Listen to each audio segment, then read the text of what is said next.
কি অবস্থায় দেখেন দেখেন, আল্লাহ আল্লাহ মাফ করুন।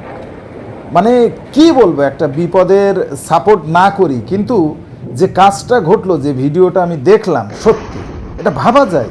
চিন্তা করেন, ঝড় বৃষ্টি তুফান চলতেছে, তার ভিতরে সে রিল বানানোর জন্য চলে আসছে। রিল বানানোটা এত জরুরি। অবশ্যই ডাক মারছিল, একবারে তো আর বিদ্যুৎটা এইভাবে এসে পড়বে না, এভাবে তো বাসটা এসে পড়বে না। অবশ্যই ডাক মারছিল, ডাক মারার ভেতরেও সেই মেয়ে কিভাবে এই রিল বানাচ্ছে।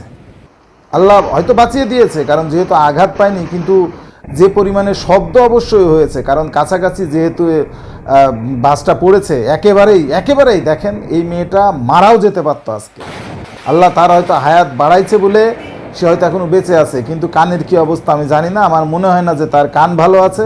কিন্তু কি পরিস্থিতি মানুষের, মানে ভাইরাল হওয়ার নেশায় আমরা কোথায় চলে গেছি। নিজের জীবনের দাম দিচ্ছে না কোনো, আমার জীবনের নিরাপত্তার কথা ভাবতেছে না। তার বাবা মারই কি অবস্থা আমি সেটাই বুঝে পেলাম না। হয়তো তার বাবা মা অন্য কাজে ব্যস্ত, কিন্তু অবশ্যই অন্তত তার বাবার হিসাব বাদ দিই, তার মার অবশ্যই গুরুত্ব দেওয়া উচিত ছিল যে মেয়েটা কোথায় কি করছে ঝড় বৃষ্টির ভেতরে, এবং সে রিল বানাচ্ছে, এবং তার পেছনে যে বাস পড়ছে, এই বাসটা যদি তার গায়ের ওপর পড়তো কি অবস্থাটা হতো। সত্যি মানে ভাবা যায় না। ভাইরালের নেশায় ভাই, জীবনটা আগে জীবনটা সেভ করে তারপর ভাইরাল হও না। আগে জীবনটা সেভ করো। তুমিও তো বুঝতে পারছো চারিদিকে ঝড় বৃষ্টি হচ্ছে, এর ভিতরে এগুলো না করি, মানে আনবিলিভেবল, এগুলো বিশ্বাসই করতে পারি না।